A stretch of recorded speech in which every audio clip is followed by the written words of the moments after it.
Welcome, everyone, to Leadership Conversations with Bukky, where we explore the strategies and stories of diverse leaders that are making impact in our world. And today we have Stephen Taylor, an educator, digital innovator, and founder of Games for All, where he explores how games technology can inspire learning, identity, and community.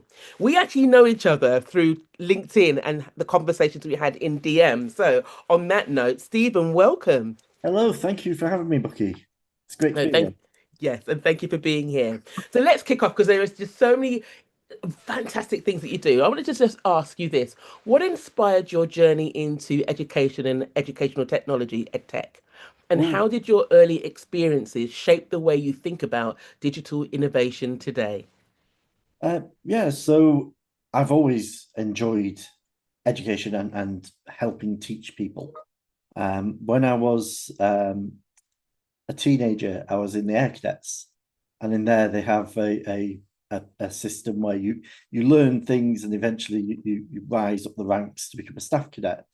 And I used to enjoy running those sessions once I became a staff cadet and teaching the other cadets, the younger cadets, all the different things that they needed to know. I went to university, got my degree in biology, and decided I was going to go into teaching, and really enjoyed being a secondary school teacher. I did it for 6 years overall, maybe 7 years. Um, and yeah, throughout my whole time as a secondary school teacher, I saw that the technology that we had was being criminally underutilized. Um, so, for instance, the the whiteboards were never calibrated. So you'd be writing on it, and the text would be showing up about 7 inches to the left of wherever you put your pen. As it does, yes. um, and also the amount of times I got in trouble because I would use extend screen as my way of using the Hmm. screen. So the screen would be itself, and I'd have the computer to have whatever information on I didn't want the students to see. Right. And if I forgot to change it from extend screen, then I'd broken something. Uh, Yeah.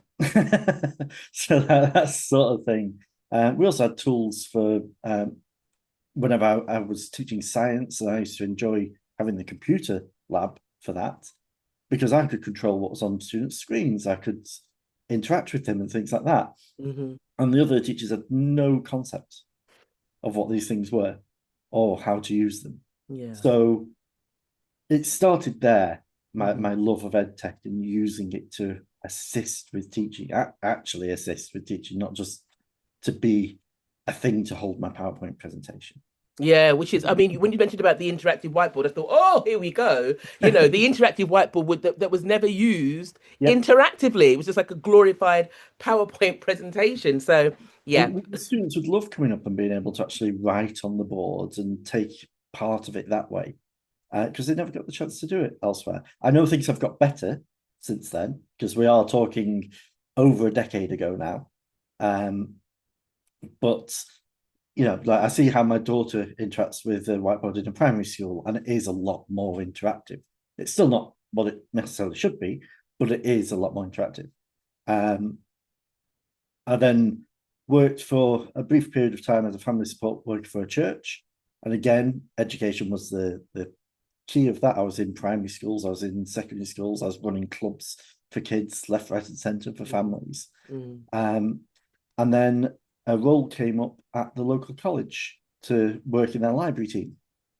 So I went for it, I got it. And within a month, they'd realized how good I was with the tech and transferred me into learning technology. Oh, So wow. since then, it's just gone on and on and on because I just love EdTech. There was a phrase coined last year, and I always get there we go. I always get her surname wrong. So Dr. Fiona Aubrey Smith released Oh, a book, yes, Fiona. yeah, Yes.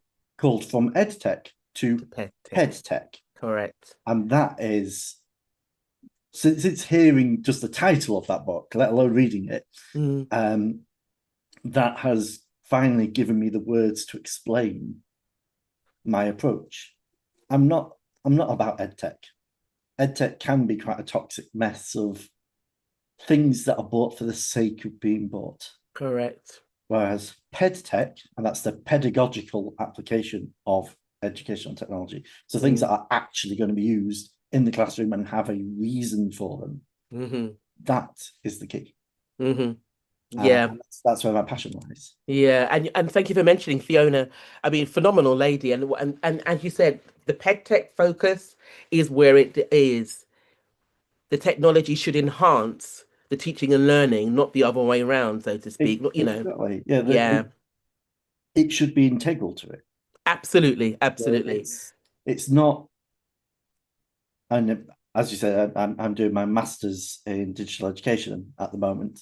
It's taking a bit longer than anticipated because life can be rubbish, as Yeah, we all know. yeah. But as part of that, it coming across things like the TPAC model, Hmm. um, SAMR models, Yeah. even developing ones of my own now, like the PedTech selector and things like that, all with the aim of trying to integrate technology Yes. into the learning Yes. and putting it on the same level. So TPAC, for those who don't know, is technology, pedagogy, and content knowledge. And it's saying all three of these have equal footing. And the best place to be is right in the center where they all meet. Mm-hmm. And that will give you the best pedagogical outcomes for your students. And the fact that it took me doing my master's to come across that concept is a little bit worrying. As someone that is an EdTech advocate, um, everything that you say, I completely understand and endorse.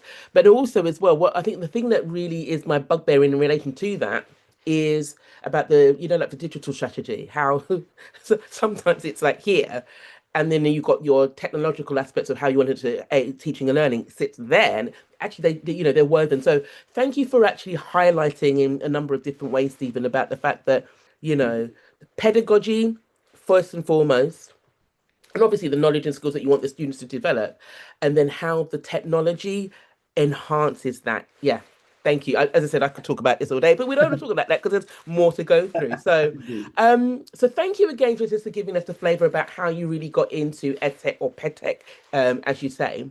And I want to just extend that by asking this: you've worked with platforms like Blackboard, Canvas, Moodle. What do educators often miss when trying to get the most out of digital learning systems? And you gave us a little bit of a flavour of that. Are there any other elements that you find that educators completely overlook? You see, the wording of that question makes it difficult because those who are wanting to get the most out of the digital learning platform are the ones who tend to be experimental, who tend to be trying to do new things, Mm, trying to make their work interactive. mm, It's actually those who aren't trying to get the most out of who are the biggest problem. right. And that's because they have a fundamental misunderstanding of what it is. And when you get to further and higher education, it's no longer a case of you're going to have 5-6 hours with students in front of you per week in your lessons. And then they're going to go off to do other lessons and other lessons and other lessons. So they don't have time to do it. They're there to focus on topic. And 90 to 95% of their time with you as an organization, either as a further educational college or a higher educational institution, is going to be self-paced, informed by you as the educator. Mm-hmm. So where are you meeting them the most frequently? In your learning management system, in your virtual learning, whichever, Right. interchangeable. So when staff go, oh, I just put my PowerPoint on there. Oh, it's just there to do the for them to submit their assignments. They are missing what that platform's for.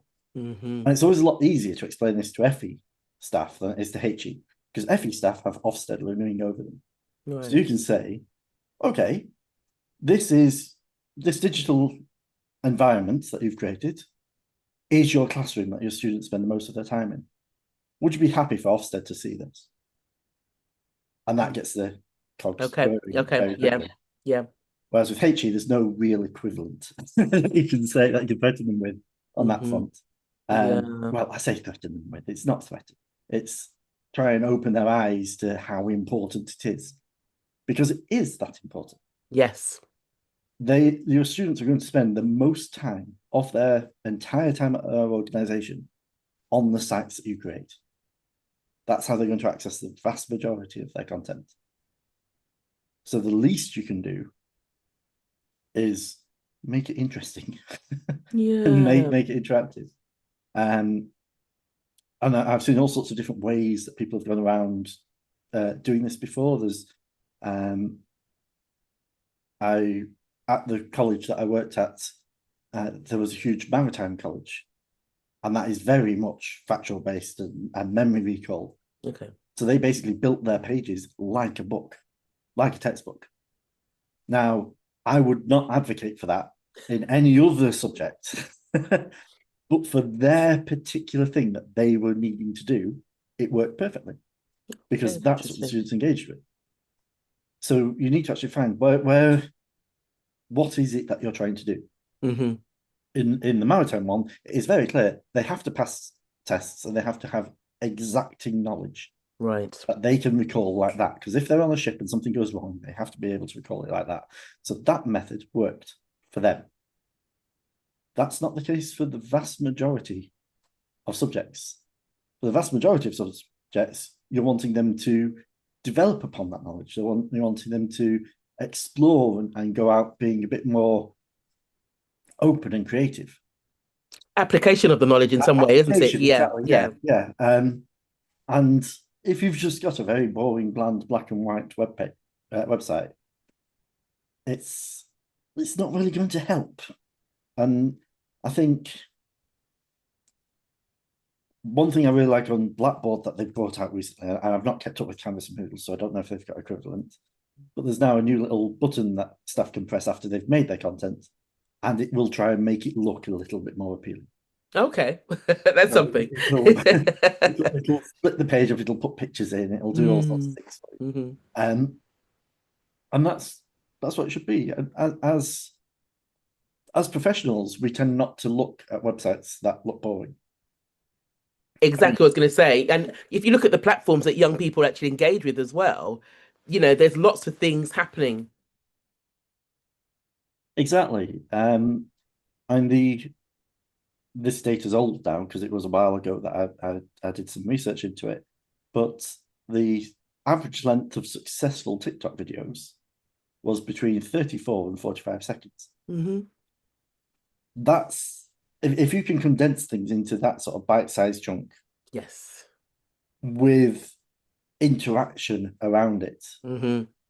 And we could, I'm saying TikTok and short videos, it could be the 80-20 rule.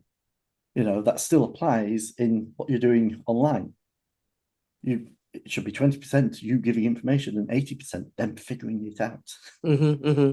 And So yeah, yeah, so in a way, I suppose opening the eyes of educators to think about how they can facilitate the learning in more innovative but yet interactive ways. exactly. Hmm.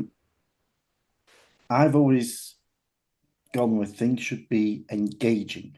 Yeah, Whatever you do, it should be engaging. If it is boring, that it's not going to be followed. true. You might have some who do, because they've been trained that that's what education should look like. But I think it should be engaging and playful. Oh, Now, I love that. yeah, Playful as well. yes, So playful there as well. Because what what memories do people have of their education? There won't be many, but two will always stand out. One will be the time that you got in trouble and told off and you were scared, Mm, which we don't want people yeah, at all.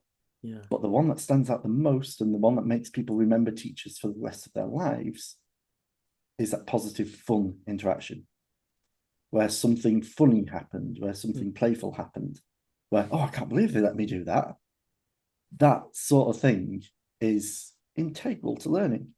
When you look at how children learn, And it's accepted at Key Stage 1 that it should be predominantly play, because that's the best way for children to learn. Mm. It's actually the best way for all of us to learn. The Victorians are the ones who lied and said, no, we need to sit down in rows, we need to be like a machine and know everything. Actually, play is integral to the human experience, and it's how we learn. So, I know many people probably, if they enjoy video games or something like that, they'll probably be able to tell you all the lore behind something that they're really engaged with, more Very than true. they would anything else, because it's something they are playing and they are learning and they're enjoying. So it's actually cementing in up here. Hmm. Well, thank you for that, and also for mentioning play, because I know that for some educators, the concept of play may be a difficult one for them to engage with or come on board Yes. with. So hopefully, with the future questions, further questions, I'll pose, we'll be able to unpick that and explore that a little bit more. To talk about games, what prompted you to start Games for All? Was there a particular gap or moment when you thought this is the kind of resource that is needed? Um, yes, pretty much. It's the answer to that one. Yes, there was. Um, but when I very first started teaching, so whilst I was still a trainee teacher, I saw that, well, going even further back, going back to my own time as a student, you had football clubs, you had sports clubs, and things like that for those who were very active and fit. Um, but there was never really anything for those who weren't interested in sports, who didn't enjoy team dynamics necessarily, or didn't know how to fit in team dynamics. Hmm. Um, they always wanted something, but I always wanted a place where I could go and share my geeky hobbies that you know just didn't exist. There wasn't a place to go and do that unless you went outside of the education system, Okay, and then you'd find places that you could go to, and even then, it was still a bit because you're not in the safety of education system. exactly that, yes. Um, so during my teacher training, I started setting up lunchtime and after school clubs for those kids to come and just share in their geeky hobbies. When I became a full-time teacher, I set up after school clubs for kids to come and play Warhammer, watch anime, talk about the geeky things that they like, play Dungeons and Dragons. Mm, And these kids who always felt like they were outcasts, who always felt slightly alone, yeah. had somewhere they could come and make friends. And the vast majority of those students were probably neurodiverse. And we weren't as aware of it back then as we are now. But when you look at it, they probably were. They, they, Hmm. they didn't have the same social structures. But through having a safe place where they could come and be their geeky selves and see other people who are being their geeky selves and make friends with them, Yeah, they actually were able to open up and become yeah, more themselves. yeah. Um, so when I left teaching, that was something I wanted to carry on. Okay. And in the church where I worked, I was given the freedom to explore that a bit, and I managed to get a quite a large grant from Scripture Union, which is a big Christian charity, to Hmm. buy a shed load of board games and then start doing um, board game clubs. Um, Now, obviously, with it being a Christian thing, it was classed as ministry for it, Okay. um, because it was community outreach. Community outreach ministry is Okay. the same word, basically. Um, and that filled a gap that was really needed, not just in children, but in adults as well. When I first started, when I ran a monthly thing called Your Turn up until COVID happened. Hmm. And we had one gentleman come who was severely disabled and hadn't left Okay. his house for 5 years. Wow. But he knew coming to somewhere where games were going to be played, in a church setting, much the same as an education setting, it's the Mm. safe Safety. thing. Yeah. Community. Yeah. he felt he was able to come out, and that gave him that lifeline, Oh, you know. And it's the same for kids. So as I was running this and I saw it was working, um, I started exploring, well, how can I use these games to teach things? mm, Particularly if I was going to go into schools and things like that with it, which I hmm. did end up doing. Um, how can I make this relevant somehow? Yeah. How can I have it so it has a teachable moment to it? Mm.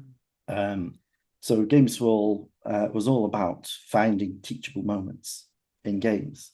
And I very quickly realized any game can be used to bring teachable moments, either through its theme or through its mechanics. And you can either explore how that game's made somebody feel, Yeah. Okay. so with the actions that they're doing, and then relate that to the real world. Hmm.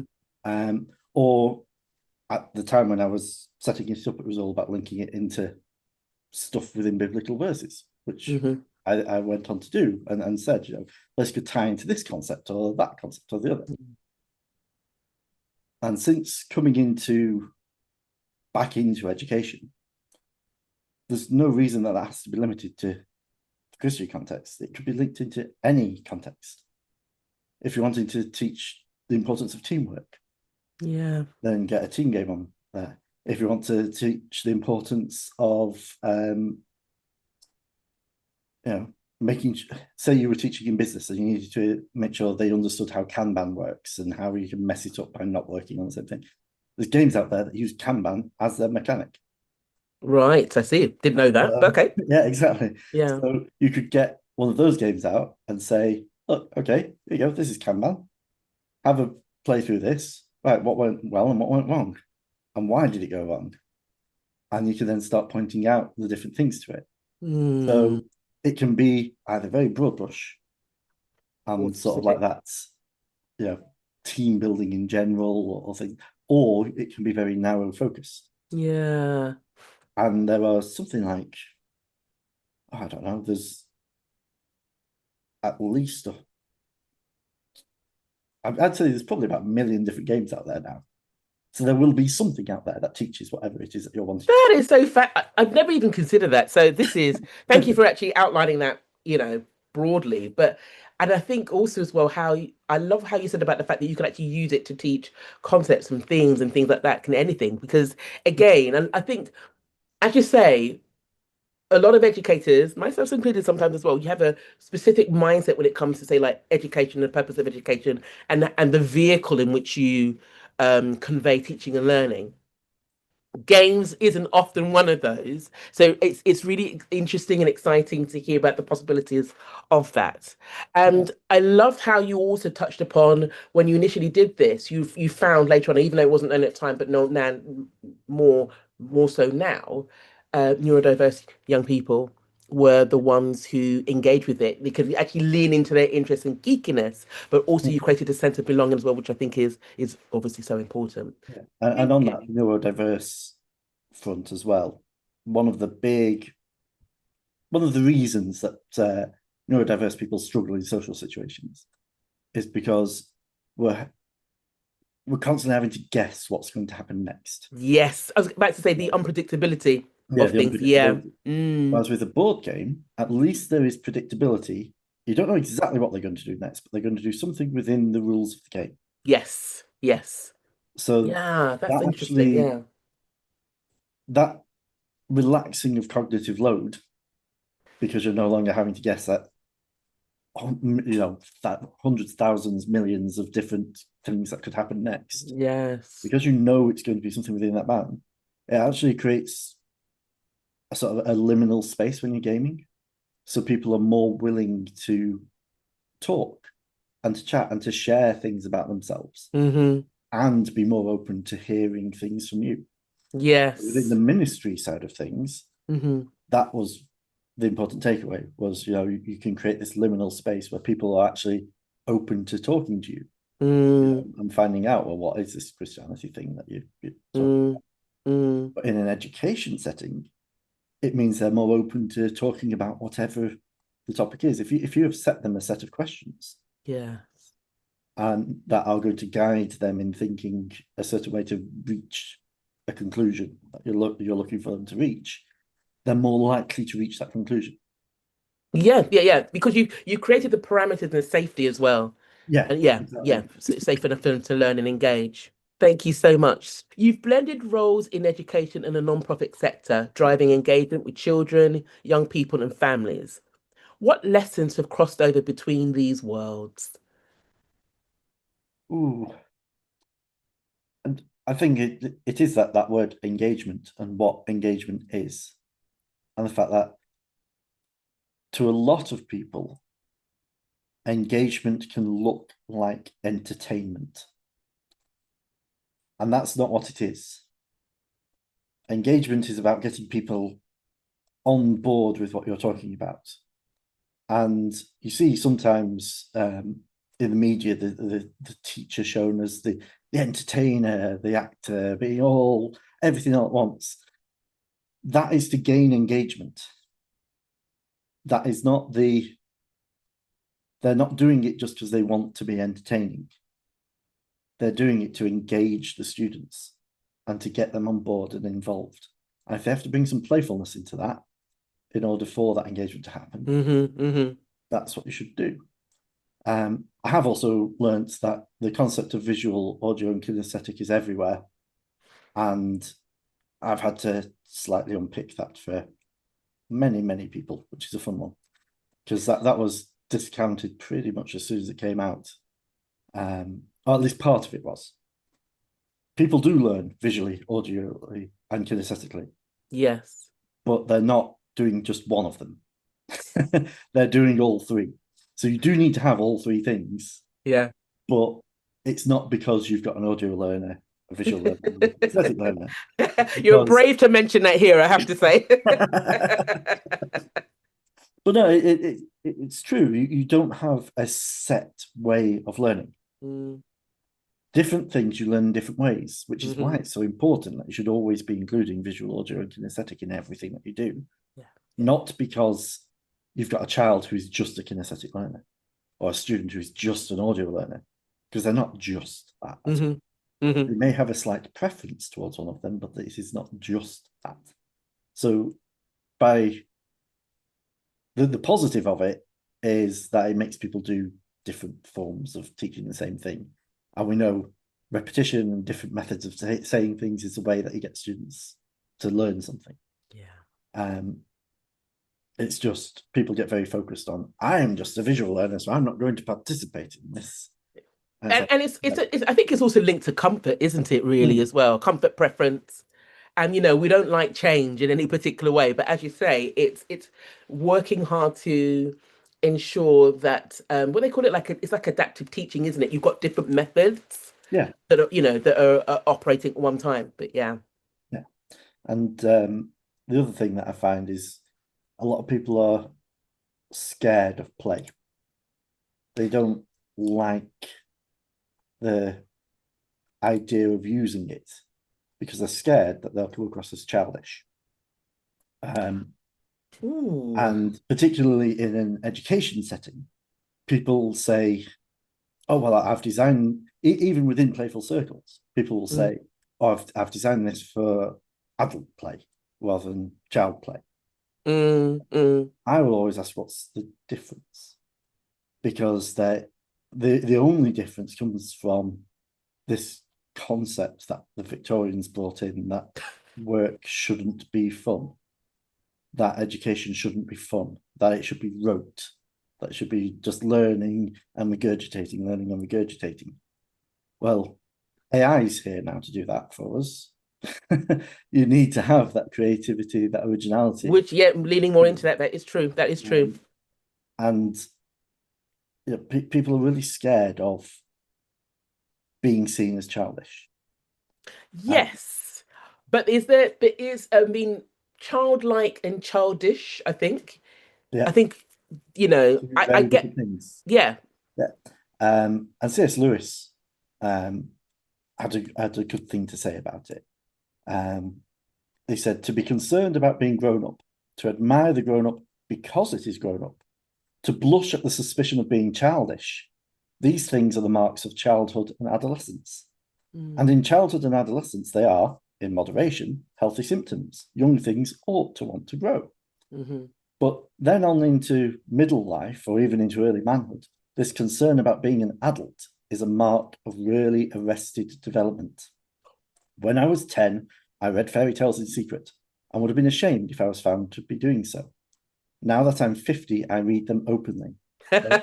When I became a man, I put away childish things, including the fear of childishness and the desire to be very grown up. Mm, And I think that puts it a lot better than I ever could. Let's put it that way. It's that fear of being seen as childish is itself a childish thing.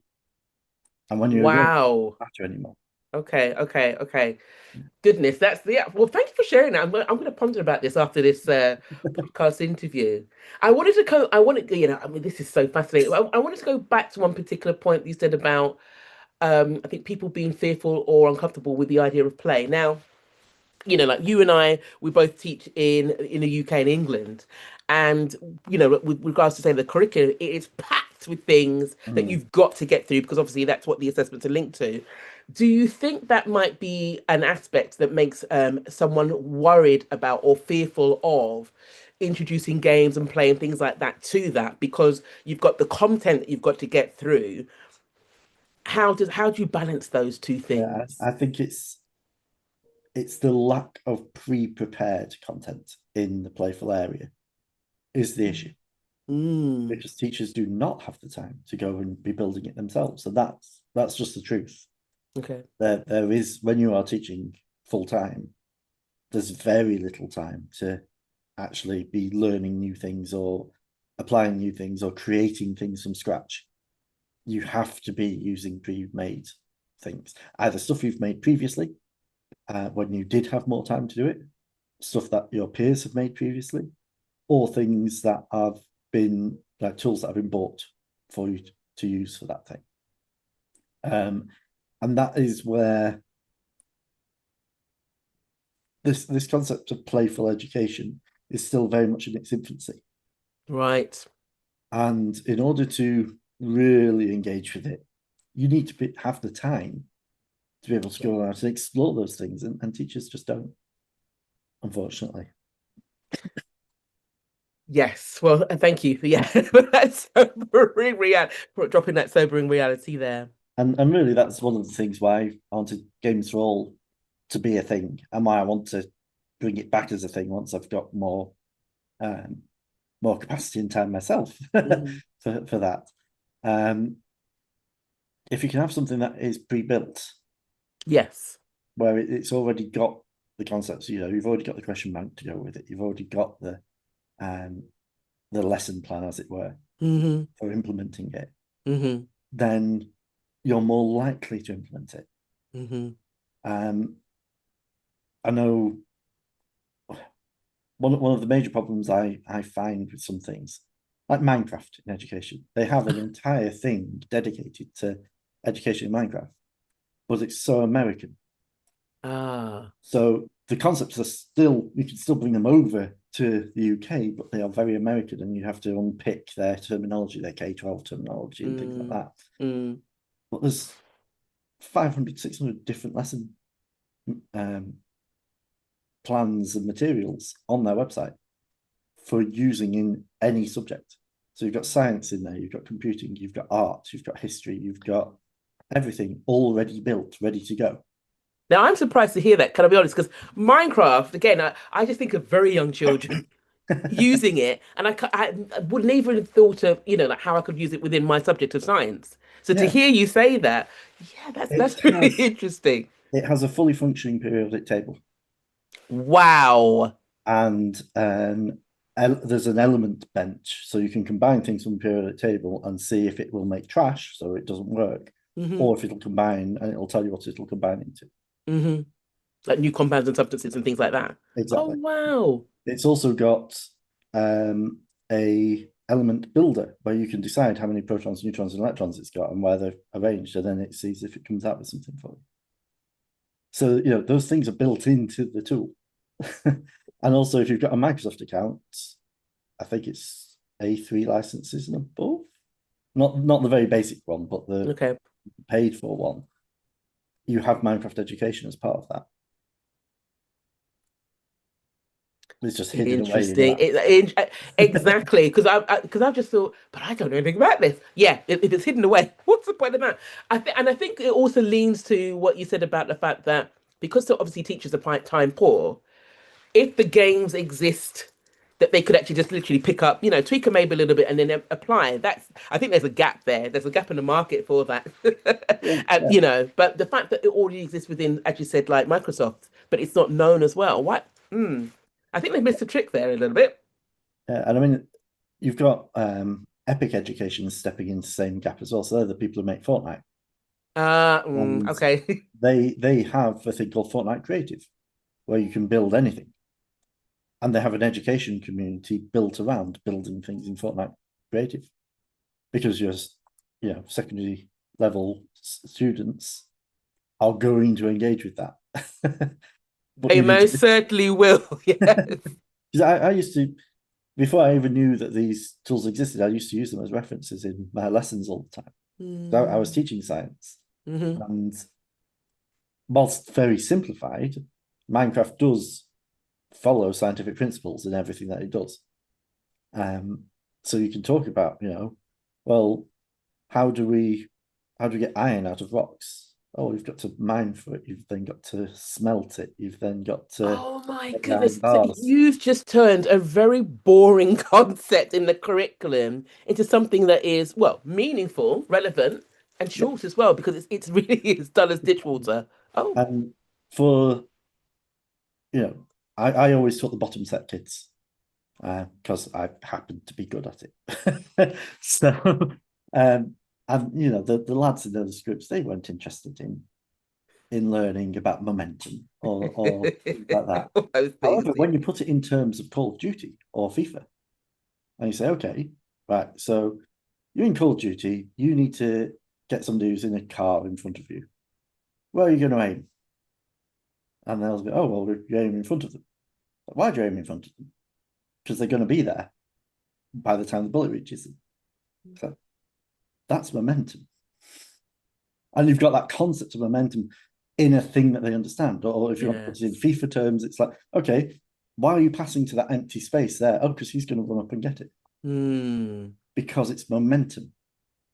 And suddenly you've couched it in terms that they understand intrinsically, but they've never realized that's what they're learning. Yeah. That's so, yeah, I love that.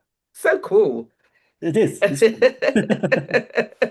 I think we might need another episode just talking about these particular concepts, Stephen. But where do you see the most exciting opportunities for digital innovation to transform both education and community outreach? Oof.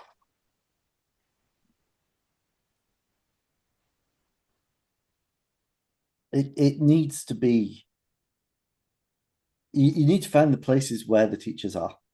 Mm, And I go to a lot of amazing conferences with digital innovators there, and they are absolutely great. The ideas that are bandied around, the way that you can bounce off people with it, absolutely amazing.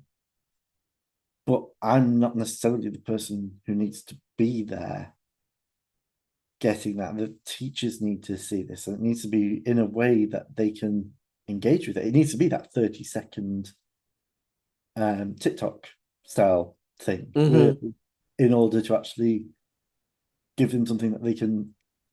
It needs to be bite size and chunked, the way that we would teach anybody, you Yeah, know. now exactly. But when you think about how time poor teachers are, it needs to be Yes. even more minuscule and bite sized and interesting. Hmm. They need to see the relevance of it, Hmm. and that's very hard to do. It's very hard to find a place where you're going to get that outreach. And it used to be things like the TES, their website, Hmm. again, going over a decade ago, Hmm. before they monetized it, Okay.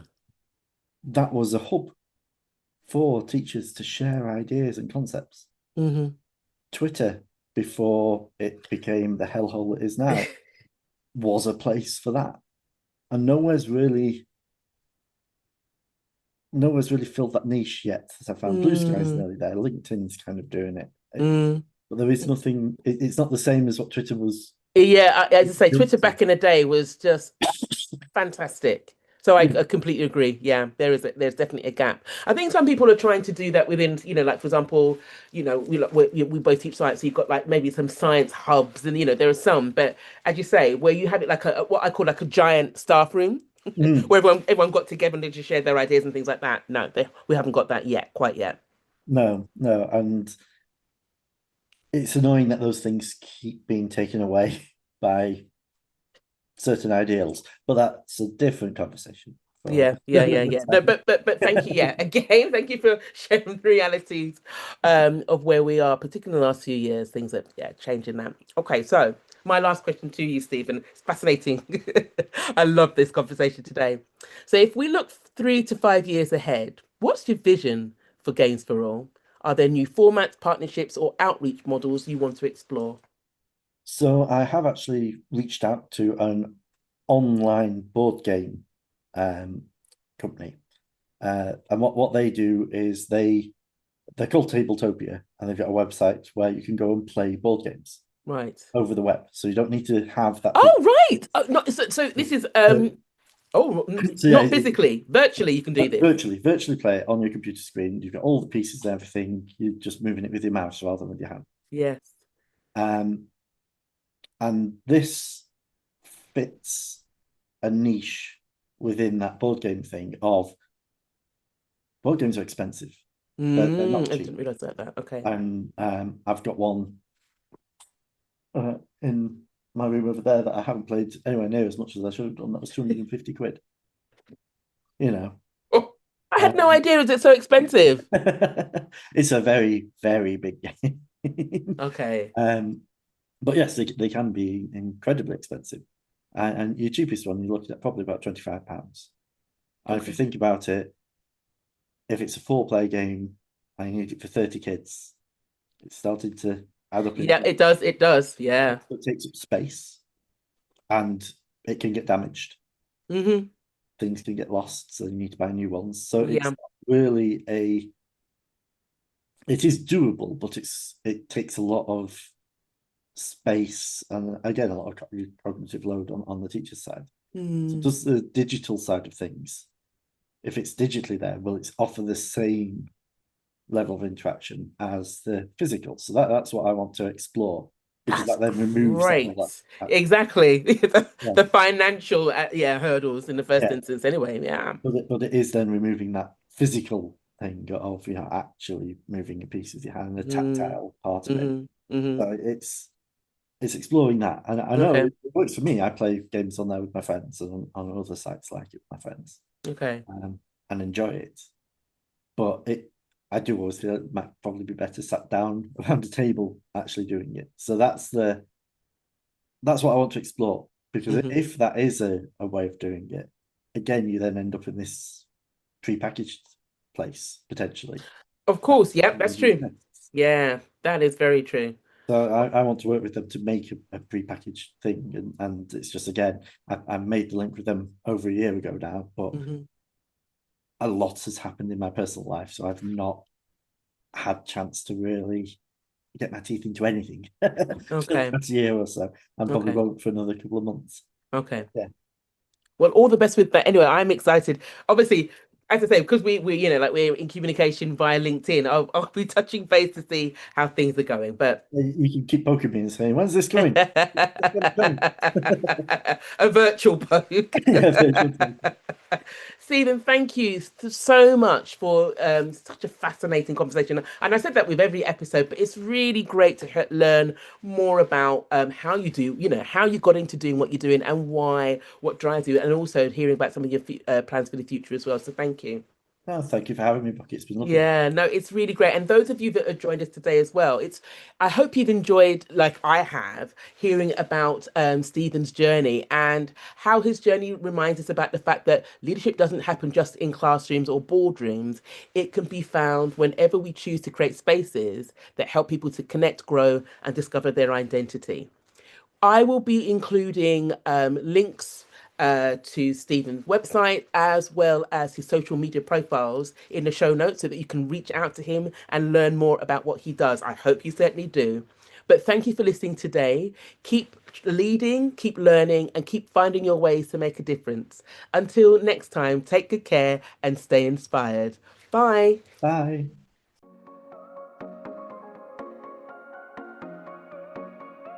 Because it's really hard. What I realized then, it was really hard coming in as a leader and to a school and then not knowing you. So they have to build up the trust. Of course.